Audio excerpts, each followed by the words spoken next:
Looks like we've got a quorum here. We'll go ahead and jump on in. Thank you so much for your time today and joining us here to talk a little bit about Community Anchor's role in the whole mission of bringing broadband to communities. My name is Sandra Warner. I'm the Deputy Chief Information Officer at Johnson County Community College. And we actually lived this experience of being a community anchor and being actually in a position of needing broadband and more than we had, and actually have, through the help of some of the folks here and again some of the other efforts in the room, have gone ahead and been in a position of strength. And we're going to hear a little bit more about that here from our panelists. And so we've got Jennifer Finley, and she's here from the Kansas Hospital Association. And then we've got Steve Dorff, he's with the Kansas Statewide Fiber Network organization, and then Jay Byers, he's the City of Pittsburgh, and Court Buffington, he's the Executive Director of CanRun. And so I'm going to let them actually introduce themselves in much greater detail and give them a little opportunity to talk about their organizations and the role they play. And then we'll jump in with some audience participation and get the discussion going. But ultimately where we want to end up here today is, where does Kansas go from here? And so ultimately we want to bring all that back to the purpose of the conference. And so we appreciate your participation. Jennifer. Oh, okay, I guess I get to start. Well, I am Jennifer Finley. I'm with the Kansas Hospital Association, as Sandra said. A little bit of personal background. My primary role at the association is actually to work with education programs and to deliver education to our members. But I also have a title that's called Special Projects, which means generally things nobody else wants to do. I'm sure you're familiar with that. A long time ago, when I first started at the association, I got involved with CanEd because it had the word ed in it, and it seemed logical that was education. That's something Jennifer should do. And over the years have become very involved in the issue of broadband. If someone had told me back then that I would be considered an expert in broadband, I would have laughed at them and said, there's no way. But have really followed this journey for the past 12 years with our hospitals, and we are on the verge of some really exciting things happening with hospitals related to broadband. You'll hear more about them as we go through the morning, but I'll just quickly say what we're working on right now is putting together a consortium of our members to build our own dedicated healthcare network across the state of Kansas, leveraging funds from USAC's new Healthcare Connect Fund. We currently have in the state of Kansas 126 hospitals, community hospitals. Of those, 83 are critical access, which means they're very small facilities, 25 beds or less, and the majority of those are in rural parts of our state. So we're really looking for solutions that can help connect them all together. We are excited to announce that our consortium of those hospitals that I just mentioned, 56 of them have stepped forward and joined our consortium, and we have 141 sites that we're going to be putting out for bid very soon. So I'm really excited about the prospects that we have of connecting our folks together and then building collaborative relationships with others that are sitting here and other places so that we can begin to really do some exciting things in healthcare. Good morning. I'm Steve Dorff. I'm the president of Kansas Fiber Network, and relatively new to Kansas. We started up in 2010 and built a statewide network, about 3,500 miles of fiber today in the ground. But our fiber is maybe a little different than the other guys' fiber in that we primarily build in the rural areas of the state. We're a broadband provider, so that's kind of our specialty. Now, the network, is in some of the places that you may recognize, from Ulysses to Blue Valley, Colby to Columbus. So the small areas. Now, we're headquartered in Wichita, so we're locals, kind of the center of the state. We're owned by Kansas companies, so the money stays here in Kansas. We serve primarily the rural telcos, anchor institutions around the state, government, medical, education customers, and other service providers. So if you're a small ISP out in a small town and we can get our fiber to you, that's what we're looking for. We don't do a lot of the local distribution so much as those anchor institutions. People talk about job creation. Well, we've created a lot of good, high-paying jobs in Kansas. And as I said, the money stays in Kansas. Everybody in here, I'm sure you've heard of like Google Network, Kansas City. It's gigabit speed, that's pretty fast. Our network is 100 gigabit. It's 100 times faster. So this is a network built for Kansans, built for these rural communities, and it may pass through many of your towns. We really like to think that what we're doing is bridging that gap between the haves and have-nots. And I'll give you an example. When we started building this in 2010, the small telcos and the rural guys, will use Ulysses way out west. Wholesale. These providers were paying over $70 per meg for internet. And then they'd have to pay for their own networks and then charge their subscribers a ridiculous amount of money for broadband. We've brought that down to under $20 now, just by having competition and having new high-speed network. We have a renewed focus now on serving anchor institutions. And for those in southeast Kansas, there's a program, Project 17, that may ring a bell to some of you. There's counties that have been designated as underserved. They're primarily price cap carriers in those areas that for whatever reason, and I don't want to get into the political end of it, but they have not made the investments to bring high speed into those areas. And this is actual news.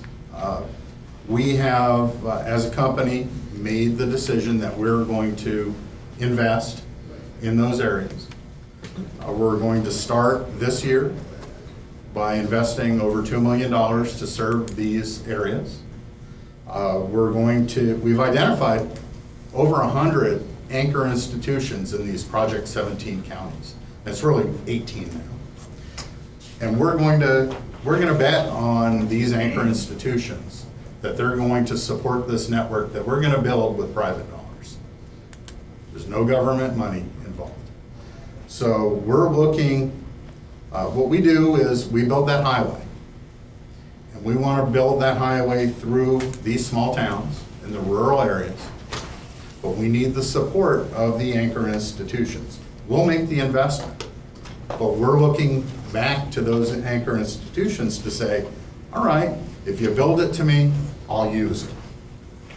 Otherwise, we just threw out a whole bunch of money. We don't think that's going to happen, but we really need the community's support to make this thing work. Want to make it clear, we're not the last mile provider, so we don't serve the residential users or even the small, medium business. What we do, as we've done in other towns, and I'll use Emporia as an example, we ran our fiber network through the town of Emporia. We ran it into an anchor institution in town. And then people are saying, well, what is this new fiber network? Can we get on that network? Can we buy low-cost broadband? And now other providers have sprouted up to use that low-cost broadband, and they're now stringing fiber out to people's homes. So by making that initial investment, it multiplies, and the economic impact is tremendous. But again, we need the support of that first anchor institution in that town so we can put the airport, so to speak. We're building that long-haul network, but we need a place to put that network to land in that town. We're encouraging partnerships with local ISPs in those towns. We've heard mentioned municipal networks before. Hey, that's great. We don't have a problem. We want to be the provider. We want to enable those municipal networks. We want to give them the ability to buy low-cost broadband so they can then in turn, offer a quality service at a reasonable cost to their subscribers in the towns. We think we can do that. So we're willing to put up over $3 million in the next 2 years and another $2 million for the next 5 years, each of the next 5 years, to build out to these community anchor institutions. But it only works if we get the support of these anchor institutions. It's our dollars. We want to bring it to you. Perfect. Is that a good time to transition to Jay? Sorry, I told you. You give me a microphone, or I'm loud enough, I don't need one. Hold up. Yes. These people are much better prepared as introductions than I have been. My name is Jay Byers. I'm the Assistant City Manager for the City of Pittsburgh. Pittsburgh is a community of about 20,000 people in southeast corner. We're the largest city in the Project 17 district that he was speaking about. We're fortunate to have housed the Pittsburgh State University there, so we have a large university. They add another 7,500 to our population. Our daytime population is about around 30 grand. You know, my particular background is I have a master's degree in public policy, worked for the city of Kansas, Missouri for a number of years, and went out on my own, did my own consulting for a while, worked for software development firms, and then came back to the public sector after my youngest child went to college. So I'm back in that world now. Of course, as a city administrator, we're concerned with all the aspects of running a city. There's, paving roads, delivering water, taking water back, policing, all of those things we care about. But obviously, broadband is a crucial piece of what we are concerned about. We are fortunate to be served by major providers. We're a large enough community where all the major providers are there, and despite all of the bashing that we do internally with our major providers, we are glad to have them. It's still here, but so we are still glad to have them. We do think of broadband as increasingly an important part of our economic development. It really makes an enormous difference in our ability to provide an environment that makes it conducive for businesses to locate here. And we're looking at ways of not addressing access issues so much as we are some of the, what I would consider next generation of need related to broadband, and that is consistency, service, and cost, right? Obviously, speed is in there as well. We would like to see faster speeds available in our community for business retention and attraction. So those are where we're coming from. The roles of municipalities are kind of evolving in this field. We're kind of exploring where we are. We don't have an electrical utility, so we don't have a lot of the internal capacity that a lot of other towns have to technical and capacity to manage broadband networks. So we're looking at developing that internally. We're also willing, as the largest community in the southeast Kansas region, to act as a kind of a regional provider if we need to, whatever kind of support we can do for the rest of the region. We're interested in doing that as well. As far as what we're physically doing, we're starting to lay fiber throughout the city. We're creating a ring around the city to support our utilities and our public safety operations. So we're just going about it slowly and deliberately, and as this dynamic environment's changing, we're trying to adjust with it and to support it. So the city itself is laying the fiber? We are. Okay. But very slowly. Sure. Very slowly. Okay. You open the ground here. Yes, I don't know if we're going to get to that, but whenever we have, one of the things we're trying to do is anytime somebody's digging in our ground, we're going to have them put an empty conduit that's accessible for the city. So that's just part of the process of speeding it up as much as we can. Yeah, sounded like a good answer, or a good time to answer. I'm Court Buffington. I'm with the Kansas Research and Education Network. We typically go by the acronym CANREN because Kansas Research and Education Network is an awfully long name. A bit about me. I spent 2 years outside of education there was a transition time between being a full-time student where being educated was my job, that I worked in the private sector before coming back to education, working on the other side of the fence, so to speak. I was a tech director at Pittsburgh USC 250 for several years, and they were a member of CANREN. I thought, wow, that's a really neat organization. I'd really like to work there. That's a cool place. And I've now been here for a little over 15 years. A bit about CANREN. I think we might kind of be the original broadband advocates. in this thing. In 1992, the state universities and 38 other educational institutions in July of 1992 held a meeting on the Washburn University campus and decided that, well, they didn't call it broadband then, but this whole thing about network connectivity and what we call broadband now was something that they all needed. And they decided to create an organization of those institutions band together to do something about this, because only KU and K-State had this thing that people were starting to call the internet at the time. So they created us in 1992. In 1994, it was decided that operating a network is a good way to do that. So in 1994, we brought our network online, and we've operated the network ever since. The important thing here is that we are a consortium of institutions, research, education, and some other community anchors. There are times when our organization is a good fit for healthcare, even municipal government in some cases. A good example is Lawrence, where there's a heavy amount of collaboration between the school district, the University of Kansas, existing CanRen members. So it makes a lot of sense for us to be involved with the city of Lawrence as well. I say research and education, please understand that isn't just serving research and education. There is also an education providing component and a research component to what we do as well. CanRen's currently active in 3 National Science Foundation grants. They're doing research on how the internet's going to work in 20 years. We are very fortunate to be able to be a part of those activities in collaboration with some of our member institutions. Who in the room is a CanRen member? There's several here. For the rest of you to better understand us, these are not my customers. These are my employer. These are the people who built CanRen. These are the people who decide that we still exist and make the decisions about what we're going to do. Anchor institutions generally have 2 communities: the local geographic community they operate in and the community of like organizations. The reason we operate a network, and it's fair to call it an overlay network. We're not out burying fiber. We're buying stuff. We've bought a fair amount from KFN, Steve's group.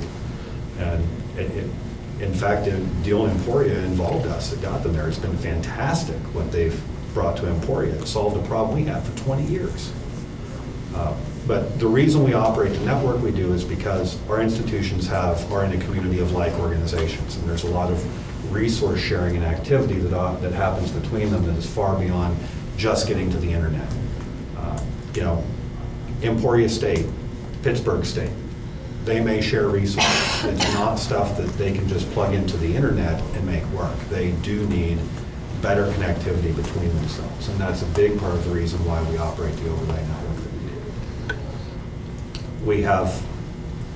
We are very aware, however, that there's also a local geographic community that our anchors operate in, and one of our challenges, which we'll get to in a minute, is how we resolve that problem, that our anchors have a geographic community and a community of like members. Well, that's a perfect segue into the next topic, which is, and just to kind of get you all into the discussion, we're going to talk a little bit about some challenges and opportunities that these folks encounter to, again, and you'll probably identify with a fair amount of these, and so feel free to raise your hand if you've got some questions along the way. So Jennifer, you want to kind of kick off with a few challenges, or where you see the opportunities? Sure. I think that where we're at right now is both an opportunity and a challenge in and of itself. We're trying to utilize funding through the Healthcare Connect Fund, which is a new program that was started last January officially, which is healthcare's version of E-rate. And I know most of you in the room are very familiar with E-rate. With that comes some very strict requirements about how you form a consortium and how you go through this process of working with other partners and putting everything together, and that has been somewhat challenging. There's lots of paperwork involved, lots of hiccups along the way. To be honest, USAC was pretty non-responsive for several months because we were a consortium and they weren't quite sure what to do with us.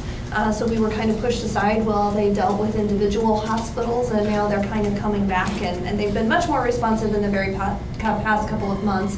But that slowed us down, which frustrated our hospitals. What I would love to do is be able to sit down with some of the people at this table and just say, okay, we want to connect our hospitals, let's work together and do it. But I can't do that if I want to access the federal funds, and it seems silly to leave that money on the table. So it's been slow and somewhat challenging from that perspective, but we're hoping that we can put together some kind of a process that will allow us to work with the folks sitting at this table. We're not trying to build our own network. We want to work with others. We're intending to do some kind of a lease managed and then hire someone to manage the network for us. So I would say those probably been our biggest challenge, and then just plain old confusion with forms and paperwork. And it's hard when you're a hospital administrator and you don't have a background in IT, and I'm sure you see this a lot in local government. That's not their primary responsibility. So trying to understand all of those kinds of things and help them understand the forms that they need to fill out and why we need them to sign this, and then also to understand why it's taking so long for us to get this off the ground.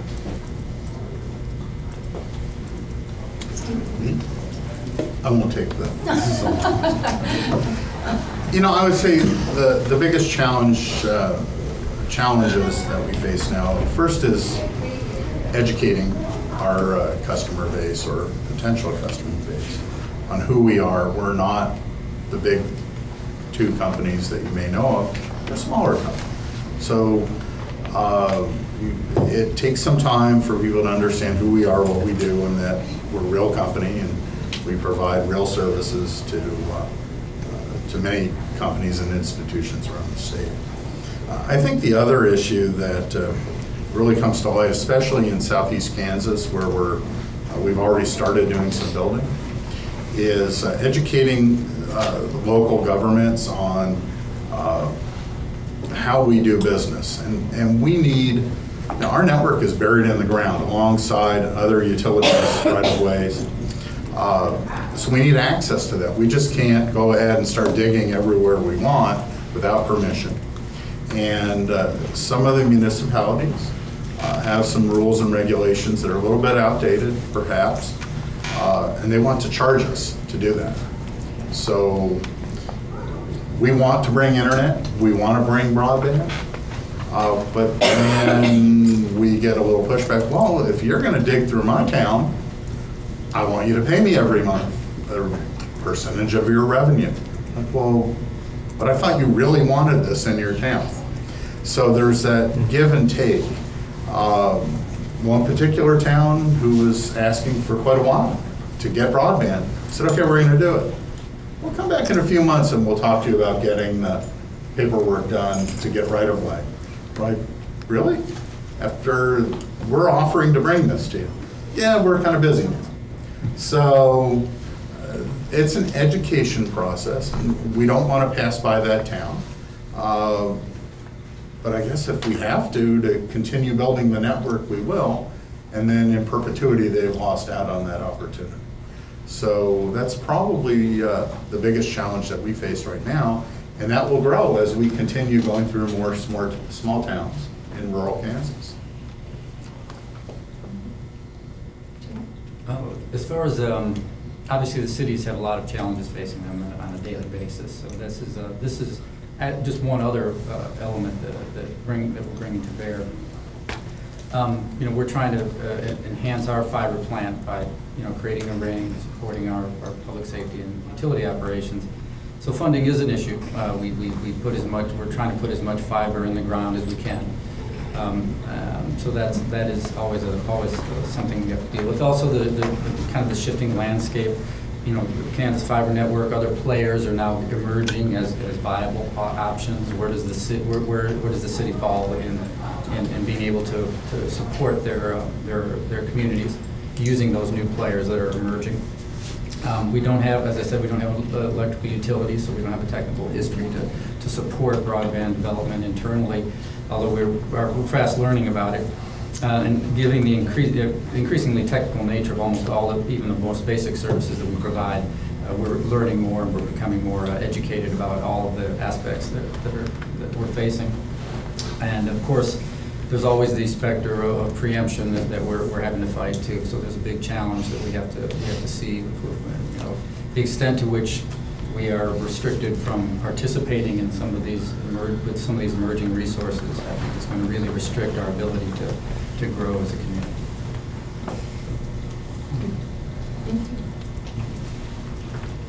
Guys have already pretty much outlined it all. We've got two folks up here who are on the anchor side and one on the provider side. And what I throw into this is, we need KFN to build fiber in these places because we need to be able to get the anchors that are going to be part of what we do connected to us. Which means we need some of our CAI friends to be easy on them in the permitting process. There are federal regulatory problems and how we can interact with folks like KHA to do what they do. The way I see this, which is odd because I will preface this from saying I'm from a family full of teachers and I've worked in education forever, so you can probably guess our politics, but we've got a lot of regulatory problems here, a lot of government problems, and there's no more BTOP money. BTOP greased a lot of skids. We look at other projects that were successful. Oh, this state did this thing or this group did. What did they have? What was the one thing that they all had that we don't have? Well, almost always they had BTOP money, millions and millions of dollars for it. You can make a lot of these challenges go away by throwing some money at it. I don't think we're going to be able to look at places where BTOP projects were successful and say, we want to model that and do it. I mean, BTOP was great, but we're not going to have it. We need different solutions. We need trust. We need true partnerships. We need some bold ideas to make all of this stuff happen. My particular problem is, I know the anchors need to support companies trying to build into towns to make those projects viable. I mean, the company, I have frank conversations with some of these folks. I mean, a lot of providers trying to build into and operate in towns view Canren as cream skimming the really profitable big accounts with the community anchor institutions. Canren views it as that the provider coming in is holding the anchor hostage, saying you can either support your local community and disconnect yourself from your community of like institutions, or let the community hang and stay with the other community you're a part of. I kind of see that as a Venn diagram problem. We've got anchors need to be supportive of providers coming to their area trying to build in and provide broadband to the whole community, yet they also exist in the circle where they need to be active with other anchors like them so they can share resources and information and do their jobs. The problem is we have a real hard time making those circles overlap. By the way, that BTOP money did a great job of making those circles overlap. And that's I think, the big challenge we face is figuring out a way to do that. We all have to figure out how to give and take more. My organization and our community included. We have to figure out how, if our anchors want to support more providers coming to the local community, what can we do to help them as much as what they can do to help us? We need them to get to the raw transport they provide to get our data back out of that area. We need to be willing to do something for them to help them operate successfully in that community as well. One little thing, just I know I'm moderating, but just a personal story that I think kind of connects a lot of these things. I'm originally from Kingman, Kansas. Right now is one of those towns getting bypassed by the physical highway. And I know that it never feels good to be in that town that's getting bypassed. And I'm just curious, I think we've talked a little bit about this, and you all addressed different pieces and parts of that. I'm curious now, what are we learning in these communities that kind of, as you're working through in your own vantage points, what are those takeaways that now maybe we can start to see a corner turner as, we've just kind of come from the challenges and side of things and some of those opportunities, but what do you think are those nuggets that are really walkaways that maybe are some good lessons learned to share out? Well, we certainly have some hospitals that still struggle to get access at all, are the ones that are getting bypassed, which is what spurred us to really look at something like this, because we know that companies need some kind of incentive to build the fiber out. So we're trying to create some of that incentive. We saw a lot of success in the early years with CanEd. in being able to create some of those incentives, and we wanted to be able to build on that. So I think that we still have some challenges in some areas. We have some hospitals that are relying solely on satellite right now because that's the best option for them.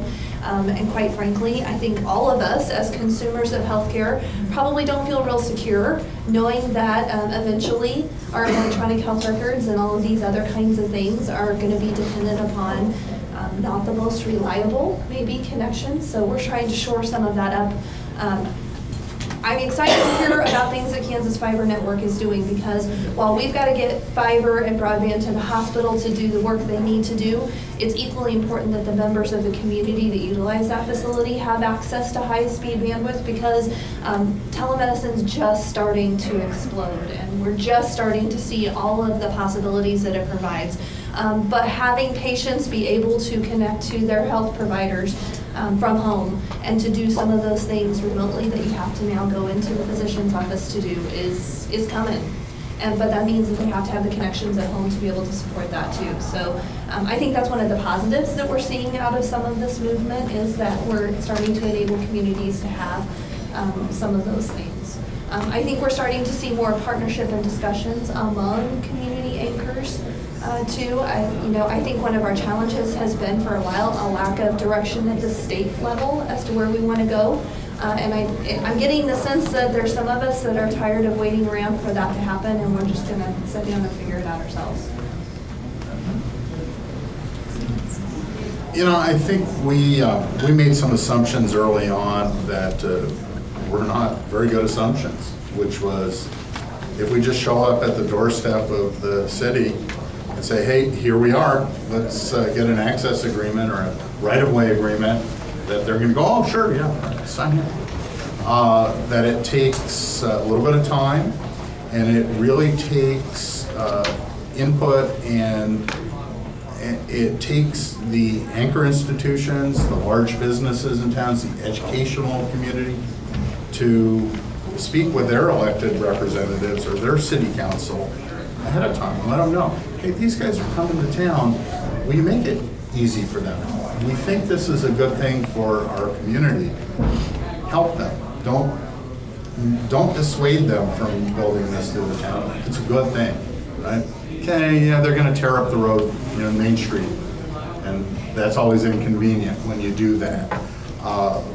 But in the end, we'll repave it. We'll make it nice again. But then you're on the highway, and we'll have that drop-off point in your community, and who knows where it can go from there. A couple of just practical things that laying conduit and fiber is pretty cheap. Connecting is not. Right? Actually making the connections. Can you talk just a little louder? It's so loud out here. Sorry. Well, just that we're putting everything in the ground when we lay fiber, unless there's just no other way to easily get where we need to.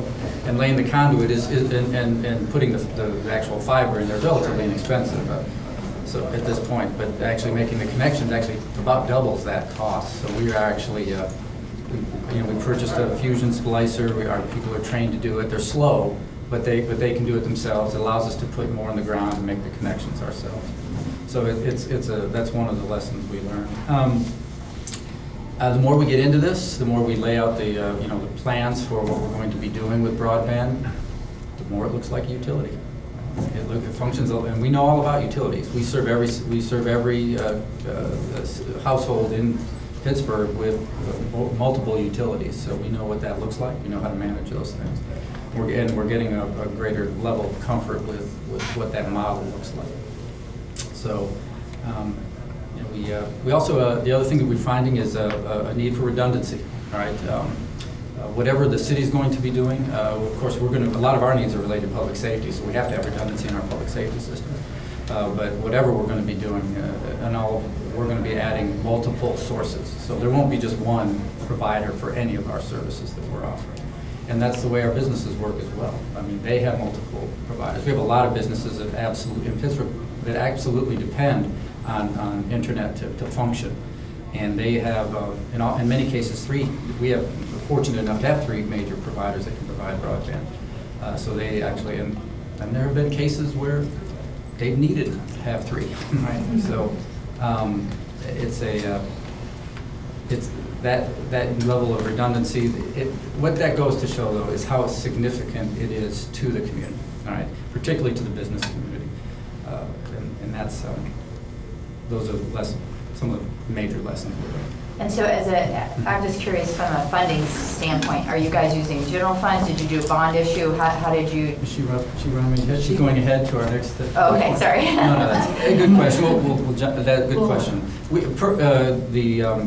For the city, and I think it's going to vary wherever. Sure. We are not counting on any federal or state funding. We're just not counting on any of that support. But so we actually passed a public safety sales tax. We're using some public safety funds. We have utility, of course. We have several other utilities that the city runs, and we're using some of those funds as well to build out a fiber plant that serves their needs. The beneficial thing, of course, is as we build those out, we are building them out to be flexible. As I've said, we're laying 144 strands of fiber. Whenever we're laying it, we're putting it, we're putting handholds every Sure. couple of blocks. So we're going to make it as flexible as possible, and hopefully we'll serve the rest of the community with those funds that we're spending, and they're local funds. This is maybe putting Kansas FiberNet a little bit on the spot, but the last couple of days we've heard a lot about government funding that's available, E-rate for schools, Healthcare Connect for hospitals and health systems, Connect America that's undertapped. Whose responsibility is it? We're looking for anchor institutions to cooperate and work together in communities. Whose responsibility is it then to help those communities and anchor institutions navigate the regulations between all of the funding options that are not being wholly utilized? That's a good question.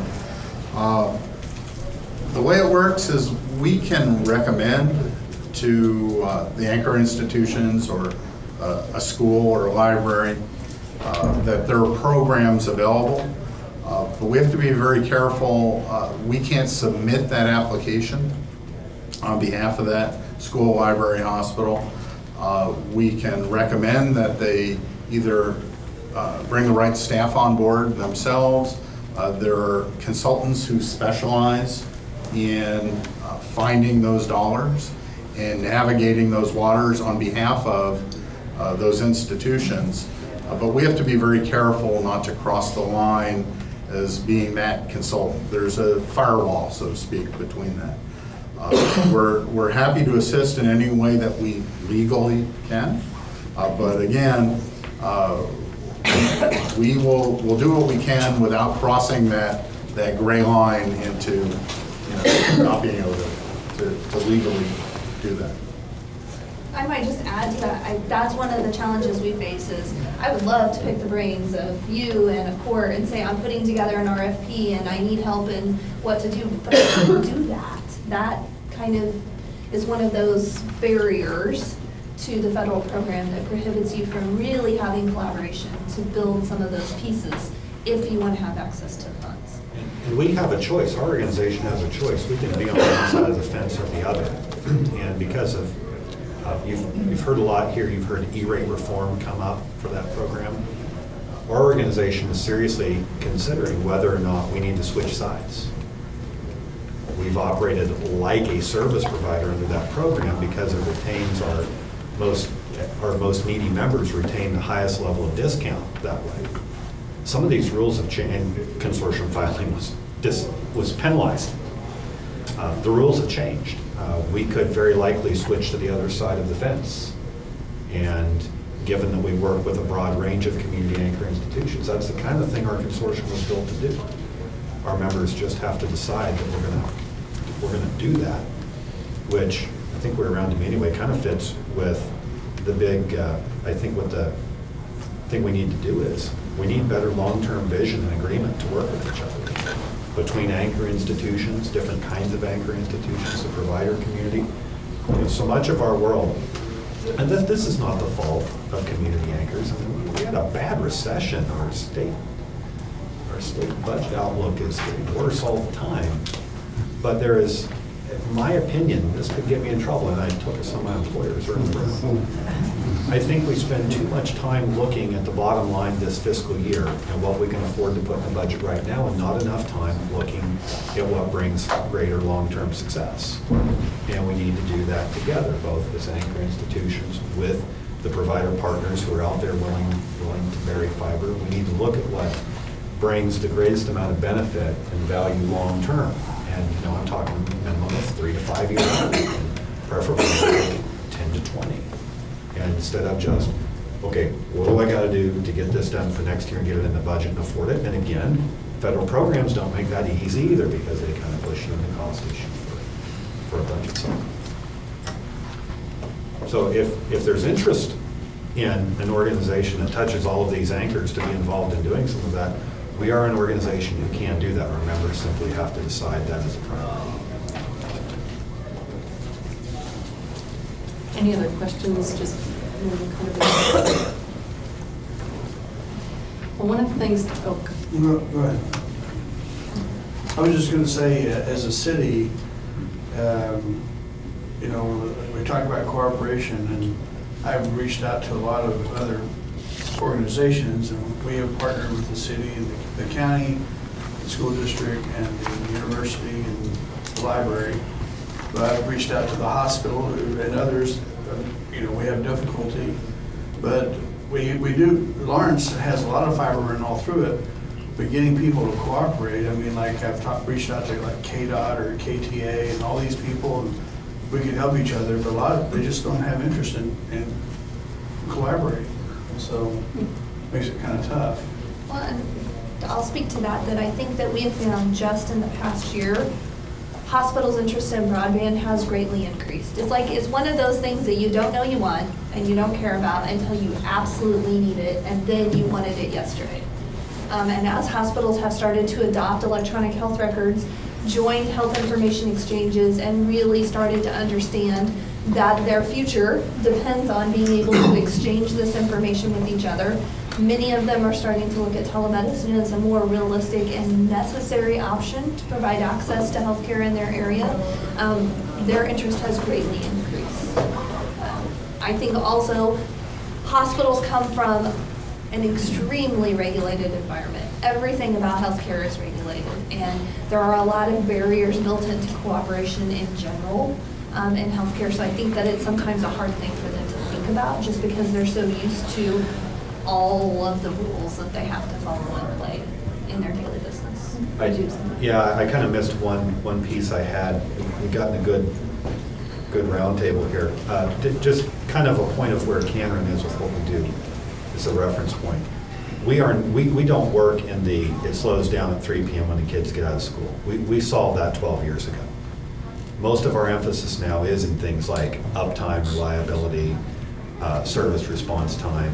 You know, and while I'd love to say it's because we have a lot of impetus from folks like Jennifer's group that are dealing with life and death stuff, or Jay servicing his police department, well, some of it is police departments, but the real driver for us to do that 12 years ago weren't these things. It was organizations like K-State, who happens to be represented in the room, who is our biggest user of network service.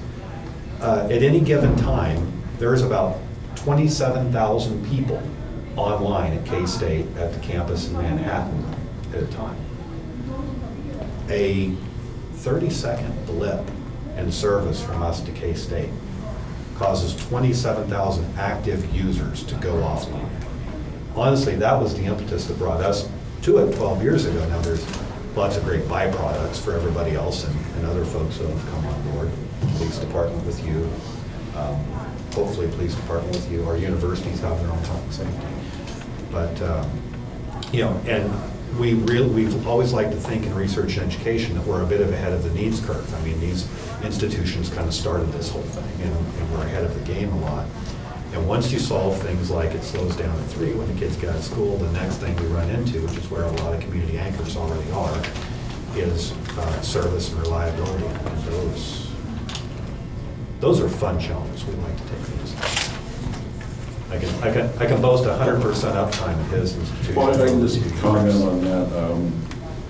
3 years ago, we were looking at gig, then we're at 10 gig, now we're preparing for 100 gig. Yesterday was our first day of school. We had 47,000 people in our student system at the same time, and that doesn't affect the speed at all. Well, maybe on my server sometimes, but if he goes down for 30 seconds, I can tell you about how many thousands of letters I get the next day about getting it down. So it's very important. Not only do they provide us that kind of service, but they provide us incredible technical support that we need between high performance computing centers that we have, between us and Oklahoma, between us and KU, and then just on our daily, just tuning our firewalls and stuff. So for us, it's an absolute necessity. We have redundant networks around the state, so the backhoe can't take us down in very many places. We can stay out. So You need a lot of backhoes. Could happen. Has before.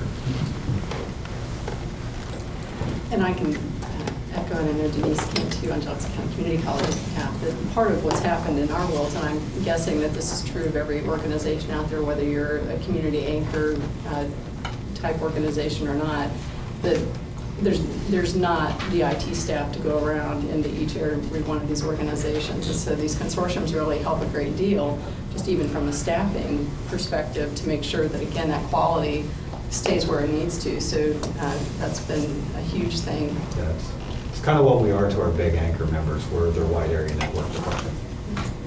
Absolutely.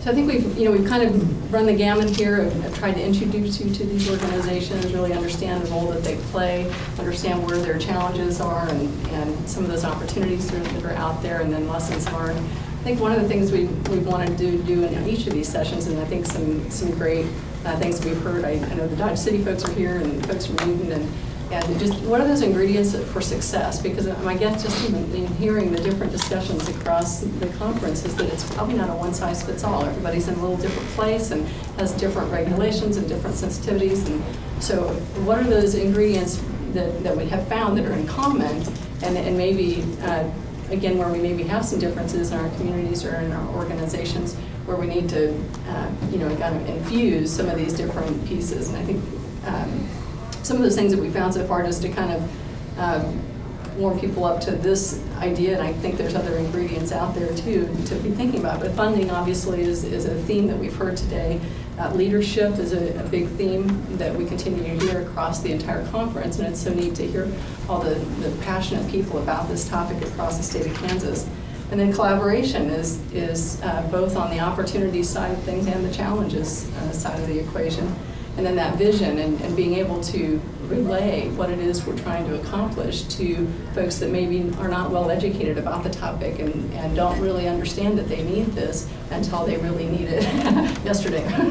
So there's that little challenge too. And then Court mentioned the trust piece, that again, the effort that it takes to build that trust and the time, and sometimes we feel like we've got that time, and sometimes we maybe don't. But what are some of those other ingredients for success that we see that again, kind of as you go through your experiences, and maybe, again, audience, I know you've got a lot of background in this as well, so anything you want to add to that you've seen function well?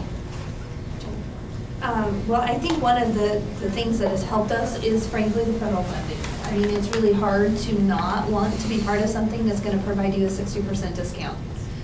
When hospitals are doing more and more with less funds, like everybody else, this is a big impact to the bottom line. So I think that has been a good impetus for us, getting folks on board. And the unique thing about the way that the Healthcare Connect Fund works is that as long as 50% of our consortium is rural facilities, we can actually allow urbans to participate, and they get access to that discount too. So all of a sudden, you can bring big metro hospitals to the table, aggregate needs, which gives us more leverage in the buying market, but it brings them a great benefit too. And so, they've done a lot of right and good things in how they structure that program. There's just a couple little things that I wish were a little bit easier. So I'm just curious on yours, so how's that working with the providers? So you have all of these providers all over the whole state of Kansas, so how are you pulling that piece together? When you say provider, help me, are you meaning a telecommunication provider? Yeah, absolutely. Okay. I can't answer that because we Okay. aren't done yet. Okay. We haven't issued our RFP, but our intent is to issue an RFP and contract with a single person, a single company, to then be in the role of collaborating and connecting all of those Okay. various providers. That's not something that we have the capacity, both on a staff side or a knowledge and technical capability side. So we're looking for a contract with a single source, and then they work amongst themselves to figure out how to make it happen. You know, at KFN, we'll work with, whether it's a school district or a library, hospital, whether it's E-Rate or Healthcare Connect. There's certain things we can do and certain things we can't in terms of guidance to you. But once you decide the course that you want to take, we can then help with the engineering and the construction and the ongoing operation of that network and kind of be your outsourced provider, even though you would own or even deed it back over to the KFN. So if you're a municipality and you say, you know, we really want to connect a bunch of schools together, here's what we have in mind, here's where we think we can get the funding, we can do that for you. And we can provide you that broadband to feed that network and help you put this thing together. But again, there are limitations on the funding aspect, and we have to have an arm's length relationship in terms of the funding. I do think that as you go forward in this environment, the relationships are really crucial for you to create. I think the sooner you realize that, you know, that the players here don't all have the same goals. I mean, I was in a meeting some time ago that said we all have the same goals. No, we don't. We don't have the same goals, all right? But, I mean, some people are you know, motivated. They have to make a profit. Some people have members that they have to deal with. Some people have other constituents that they have to answer to. So we don't have the same goals necessarily, but I think there's a great, in the extent to which we understand the motivations and what's between those different players, the easier it is for us to come to some sort of productive conclusions or productive relationships, productive agreements that we can use to move forward. So I think that's a really important part of making this successful, understanding the people you're working with, who are the players out there, what are their motivations, and you know, that trust does keep popping up. I mean, you know, if you can be straightforward with, I mean, for the most part in the city government, you know, pretty much everything we do is just out there on the table, or if we try to hide it, it doesn't work, so, you know, people find out about it. So we just found it better just to put our cards on the table for the most part and say, here's what we're interested in, and we're going to continue to act that way. So the extent to which, you know, the posturing can be limited and more honesty between the players can be achieved, I think the more progress we'll make. Strong leadership, vision for the future, vision that extends beyond a fiscal year and a budget cycle. These things are the beginnings of trust. Trust creates true partnerships with folks from different organizations and different goals, different needs. That trust between those folks working together with leadership and vision creates bold ideas that are different, things that haven't been done before. And a rising tide floats all boats. What I'm telling you is the ingredients for success are the ingredients that bring us to work together positively, not looking over our shoulders, but realizing that it's going to be good. Yeah, KFN made money doing it. Great. What did we get out of it? We did something great for our community. We did something great for our members. Everybody is going to benefit. Everybody should benefit. It's the vision and the leadership, I think, that makes the difference between moving the project forward and it sitting stalled out at the question of how do we work together.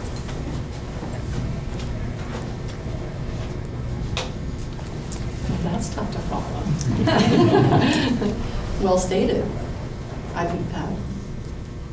The only thing I can follow with is that Johnson County Community College actually mirrors that statement, that we're that entity, that we were in a struggling place from a bandwidth perspective, and We actually have a long-time relationship with Cameron. We were early members of Cameron, and we left because of the stability issue for our particular area. And when we're in that sea of providers around us, it was very hard to not head that direction. That point in time when we hadn't figured out how to keep it from slowing down, when the kids got out of school, that's when they left. That's when we left.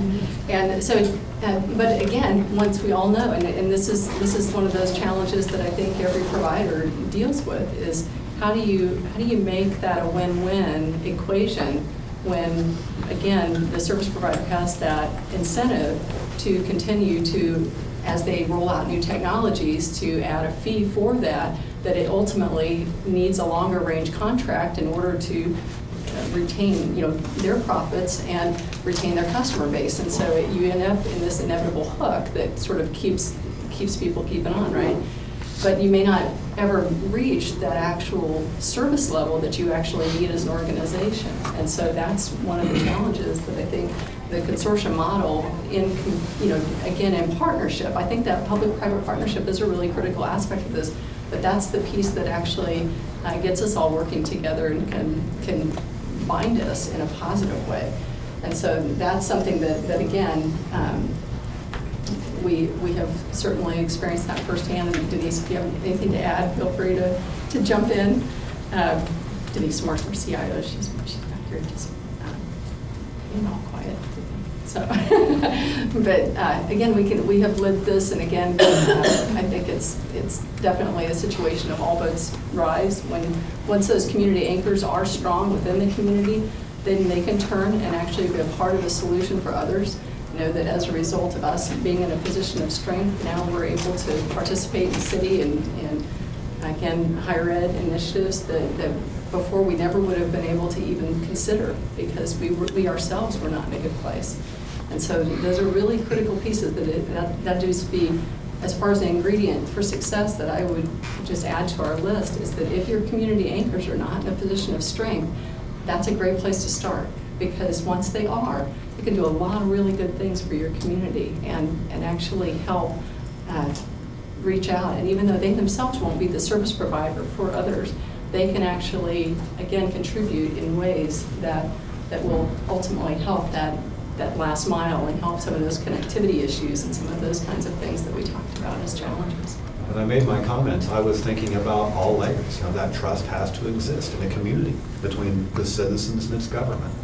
It has to exist between, I know universities probably better than anything else these days, and school districts. It has to exist between the students, faculty, and staff, the administration at the university, between the parents, and the school board, and the school district. It's not just these larger organizations that work together to build the networks. This stuff has to start at the lowest level.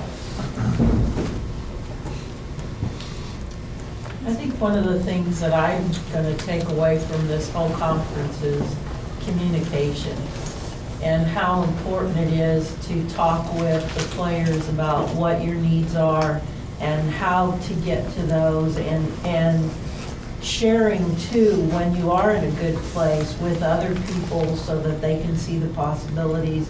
And if something's not working for you, talk to others so you can find what does work for you. Great. And I think that's a great segue into where does Kansas go from here. We've got to keep talking to each other after this conference is done, right? That's the whole point, is to get us together in the room to be talking these few days and then to keep talking. So communication is absolutely key. What other insights have you gained? One insight that I had, and I'm from Colorado, is what a well executed conference this has been, and the caliber of people on your panels, the level of conversation, all of that kind of thing, the number of attendees, very, very impressive. So I think Kansas should be very proud of that. By the way, one of the organizers who has not been in the spotlight is in the room over here. Bill, thank you.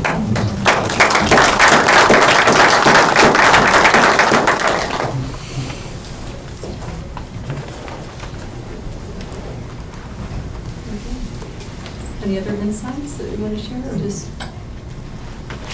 Just a really quick one, talking about the whole cooperation, collaboration. I keep thinking about the issue of building human capital as I go out and work with schools. I do that down in Oklahoma. But the idea that you have to help the schools think differently about what they want and what they need and how they get to it. And so, trying to build that partnership with the school, with the IT office that they have, or even if they're using external people. And I think that is sometimes a barrier that we don't recognize. How many K-12 folks in the room? Okay, I only have to worry about making a few of you angry. The kind of things that we're largely talking about here, the bigger picture stuff, this is long-term vision type stuff. The technology department, in most cases, for the majority of K-12s, that is not the right place to work. It's the superintendent. It's the district level administration that's the right place to bring some of those ideas. There's nothing against the tech folks. I was one of them. I used to do that job. I know how overworked they are.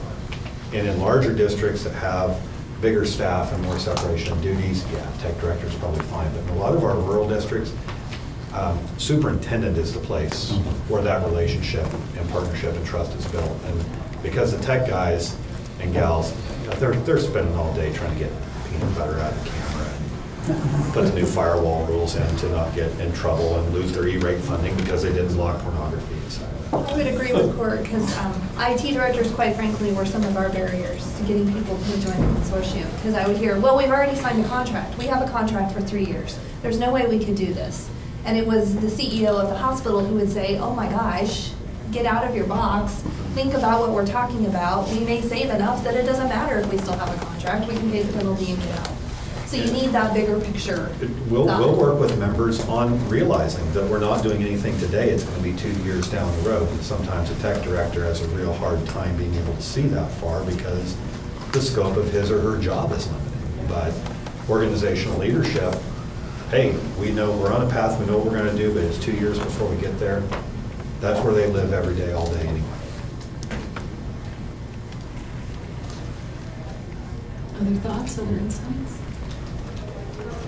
Just a thought on that to bail him out a little bit. Our IT staff forms a relationship with their IT staff, and that complements the whole connections. When their IT guy, you go out and sell it to the superintendent, yeah, but if you get your IT guys connected with theirs and they can talk the same language, that puts a lot of glue in the relationship too. Yeah, it's our organization, we're pretty much all tech people. I'm an engineer. Notice I didn't say my title in the intro. I've got this title that doesn't really mean anything. I'm an engineer, that's what I do. We just find they're a really important piece of the puzzle too, though, the IT piece. Yeah, the rubber meets the road at some point. Exactly. And you don't want to be in the middle of it. Very good. Well, I think that is our session. Again, a round of applause for our panel.